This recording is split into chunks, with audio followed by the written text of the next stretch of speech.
এর মাথার উপর মহাদেবের একটি মূর্তি আছে। অনেক ভক্তরা এসেছেন আজকে মহাদেবের পূজা অর্চনা করতে। এটি হচ্ছে এই মন্দির, মূলগুলো রাখা রয়েছে। হ্যালো বন্ধুরা, আমি এই মুহূর্তে রয়েছি সাঁতরাগাছি স্টেশনে। সকলকেই জানাই শিবরাত্রির অনেক অনেক শুভেচ্ছা। তোমরা ভাবছো আমি এখানে কি করছি? আমি এসেছি আজকে বরম বাবার মন্দিরে, যেটা সাঁতরাগাছি স্টেশনে অবস্থিত। তোমরা যদি এখানে আসতে চাও তাহলে হাওড়া স্টেশনে এসে ওখান থেকে ট্রেনে করে সাঁতরাগাছি স্টেশনে নামলেই 5 নম্বর প্ল্যাটফর্ম দিয়ে নেমে সোজা হেঁটে এলেই দেখতে পাবে এই মন্দিরটি।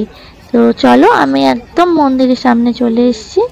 আর প্রথমেই দেখতে পাবে একটা বিশাল বড় একটা বট গাছ আছে। দেখো বট গাছটা তোমাদেরকে দেখাই। দেখতে পাচ্ছ প্রচুর মানুষ এসছে আজকের দিনে পুজো করার জন্য।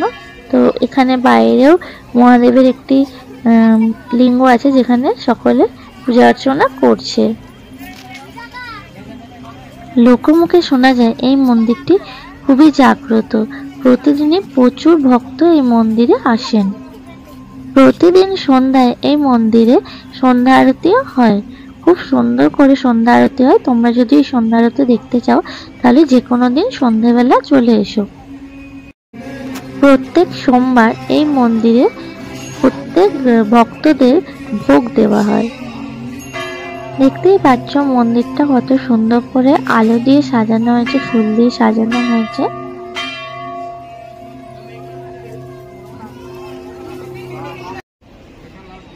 মন্দিরের মাথার উপর মহাদেবের একটি মূর্তি আছে। দেখো তোমাদেরকে দেখাচ্ছি মূর্তিটা একটু জুম করে, খুব সুন্দর লাগছে। এবং তার পেছনে আরো একটি মহাদেবের মূর্তি রাখা রয়েছে। এখানে দেখো কত ভোগ রান্না করা হচ্ছে। আজকের দিনে এই ভোগ মহাদেবকে দেওয়া হবে, তারপর প্রত্যেক দর্শনার্থীর মধ্যে বিলি করা হবে। আমরা একদম মন্দিরের সামনে চলে এসেছি। আর এটাই হচ্ছে মন্দিরের গর্ভগৃহ। তো চলো তোমাদেরকে দেখাবো সবটাই।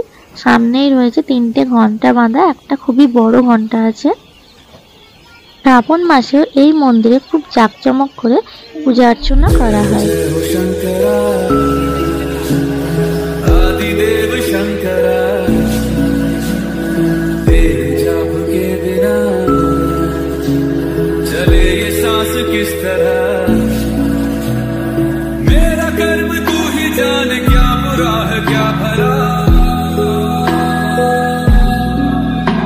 আমরা একদম গর্ভগৃহের সামনে চলে এসেছি, এবার মন্দিরের ভেতরে প্রবেশ করছি।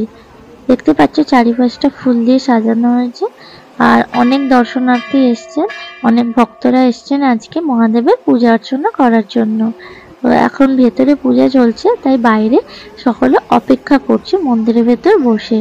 ভেতরে দেখো প্রচুর ঘন্টা বাঁধা আছে। আর ভেতরটা পুরো মার্বেল পাথরে তৈরি।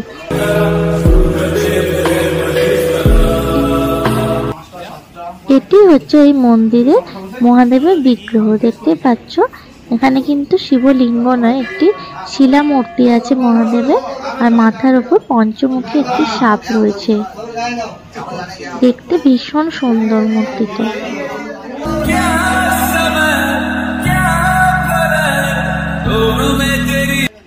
মন্দিরের বাইরে যে বটগাছটি আছে, সেই বটগাছে প্রচুর মানুষজন তাদের মনের কামনা জানিয়ে অনেকেই প্যাকেট বেঁধে দিয়ে গেছে।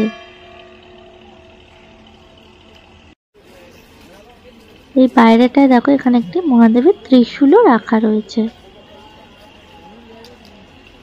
আজকের এই ভিডিওটি কেমন লাগলো তোমাদের অবশ্যই আমাকে কমেন্ট করে জানিও। আর চ্যানেলে নতুন হলে অবশ্যই চ্যানেলটিকে সাবস্ক্রাইব করে দাও এরকম নতুন নতুন ভিডিও পাওয়ার জন্য। ভিডিওটা ভালো লাগলে প্রচুর প্রচুর লাইক আর শেয়ার করে দিও। তাহলে আজকের মতো এখানেই শেষ করছি। আবার দেখা হচ্ছে নেক্সট কোনো ভিডিওতে। ততক্ষণ সকলে ভালো থেকো।